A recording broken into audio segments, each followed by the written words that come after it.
The press for being here today. It's exceedingly important that we get this message to the masses, and what better way to do it than to have the press assist us with this endeavor.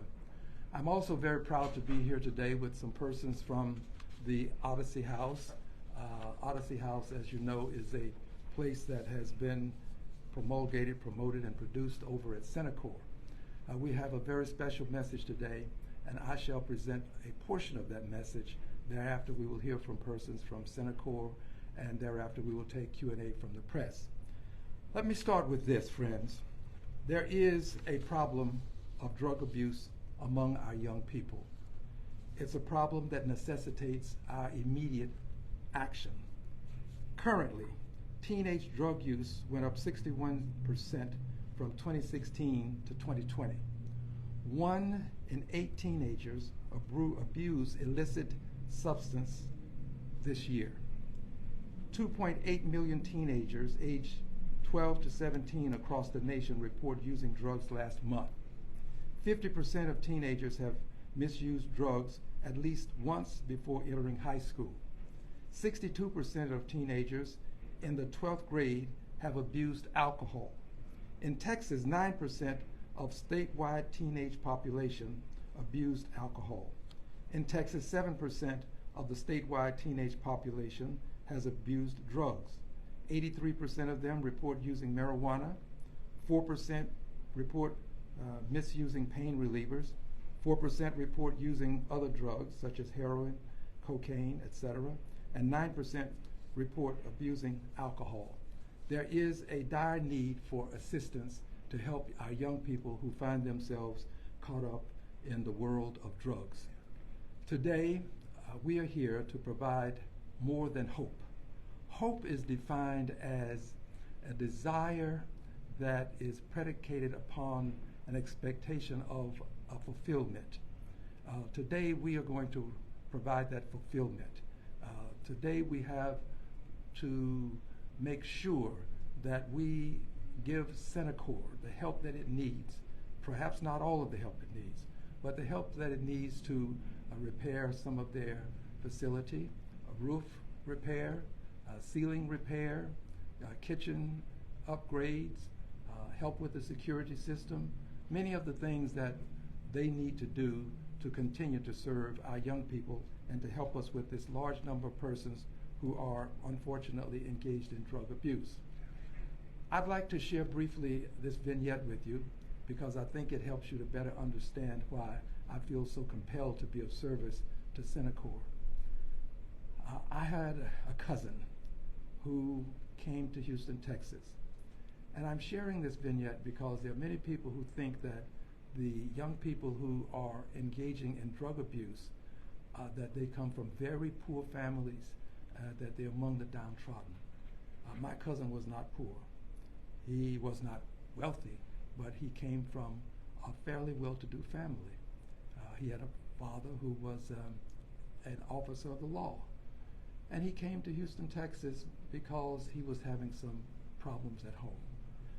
When he arrived here, he was found downtown, and he was found there trying as best as he could to survive on the streets.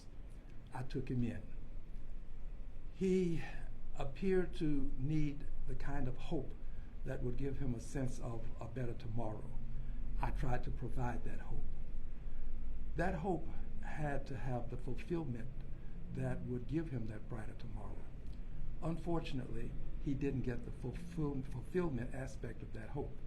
And as a result, my cousin took his life. He took his life in my home. And it was a very sad and painful experience for me to know that he needed help and that I didn't have, first of all, the understanding of the extent to which he needed help. And secondly, I did not know that there probably was immediate help available. There probably was an organization such as Cenikor available to assist. This was some more than 20 years ago.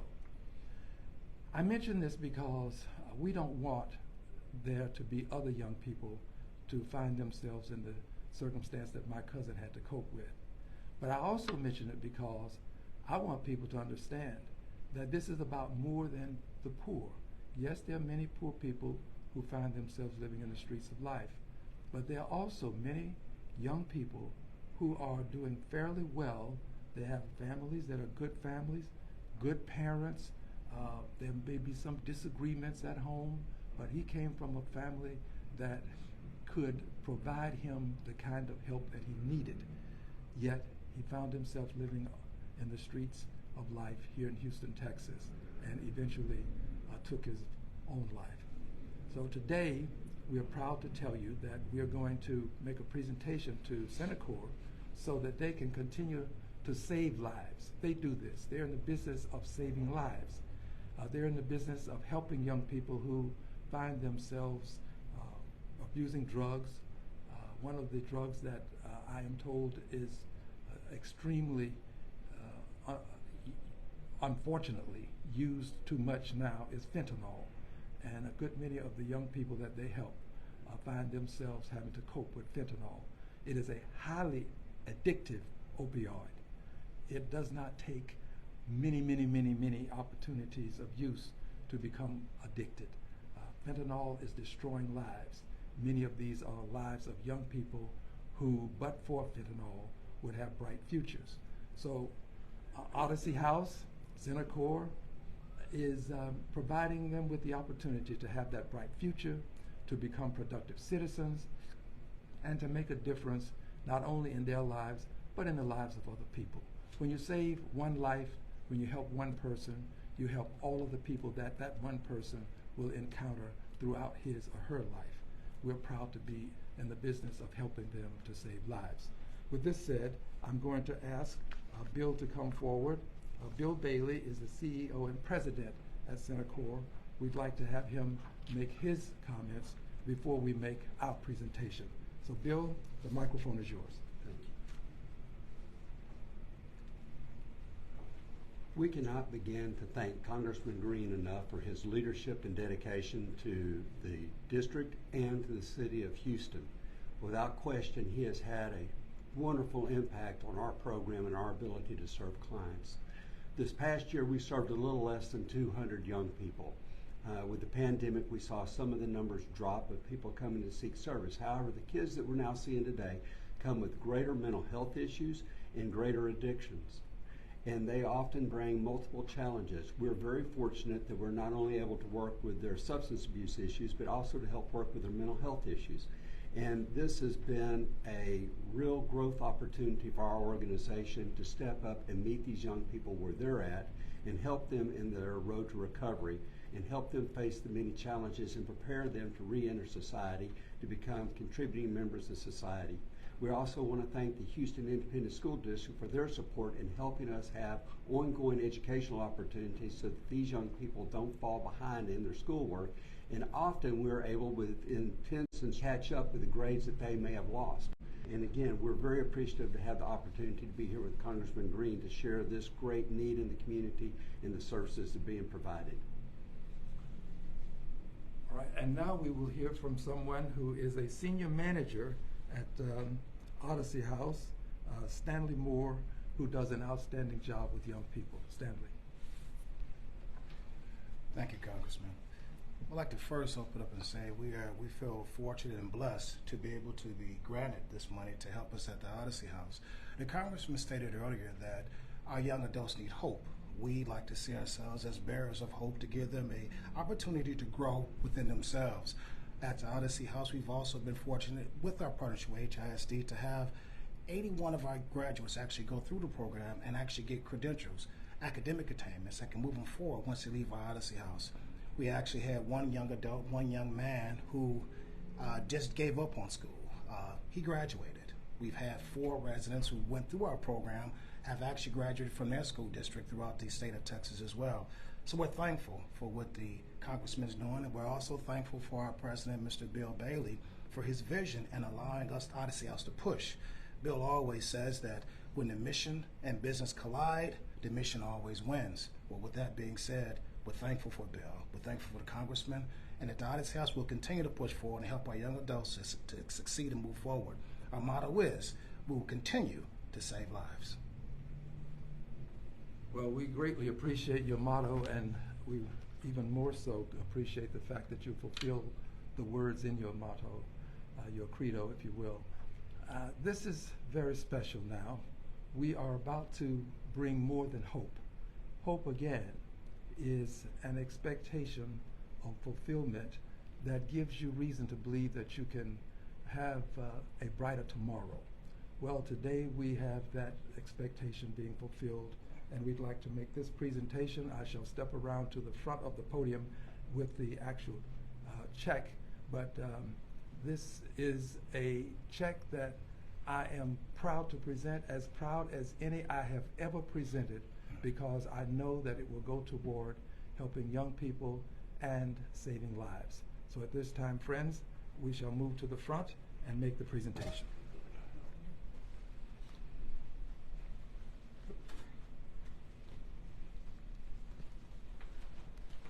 Okay, on behalf of the Congress of the United States of America, I want to present to you this check for $292,000, and we do so with a belief that it will do a portion of what is needed to help you to maintain the infrastructure that you have to help young people become successful, productive citizens.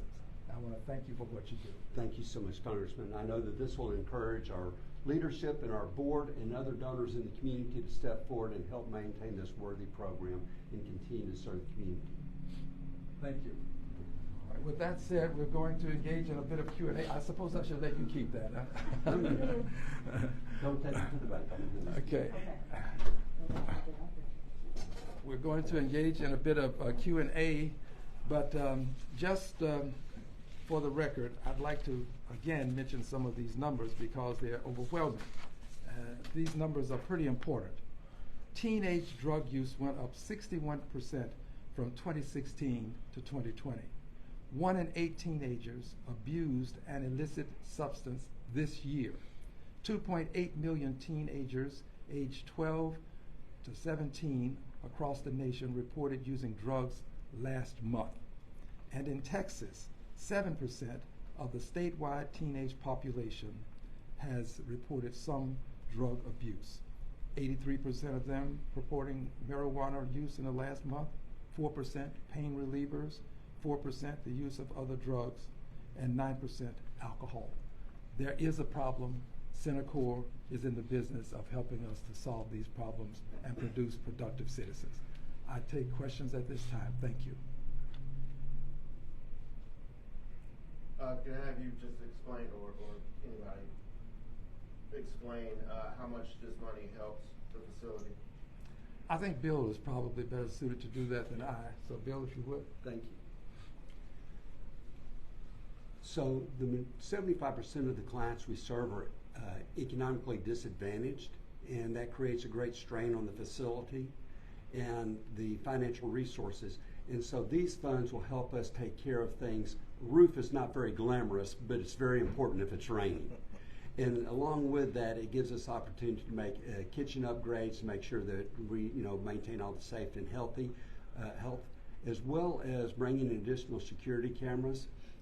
Our facility has approximately a 10-foot fence surrounding it for confidentiality because of so many of the issues that the young people have seen through abuse and neglect. And so we need to have the security cameras so that we have greater security and safety for the young people. So these funds will help do that, as well as replacing computers that the young people use for educational opportunities so they can maintain their schoolwork. So is this a facility where the kids live or they visit? Yeah. This is approximately a 20,000 square foot building sitting on 4 acres that is within the city of Houston, and the young people come and stay with us for 30 to 90 days. And so it gives us the ability to give them a well-rounded environment so that they have outside activities, educational activities, and are able to maintain a normal lifestyle, if you will, within that kind of a structure, and then help them also receive over 30 hours of services a week. Have there been an increase for the demand of your facility from teenagers or kids within the past couple of years? Well, there is an increased demand. However, because we're seeing young people with greater mental health issues, their length of stay has become longer. And since our facility is a 32-bed facility, it has limited the number of people we can serve because the mental health requirements that they need to stay a longer length of time. So where we might have seen kids in the past that stayed, say, for 30 to 45 days, we're now seeing them stay for 30 to 90 days because of the issues that they are facing and to try to give them a more solid foundation.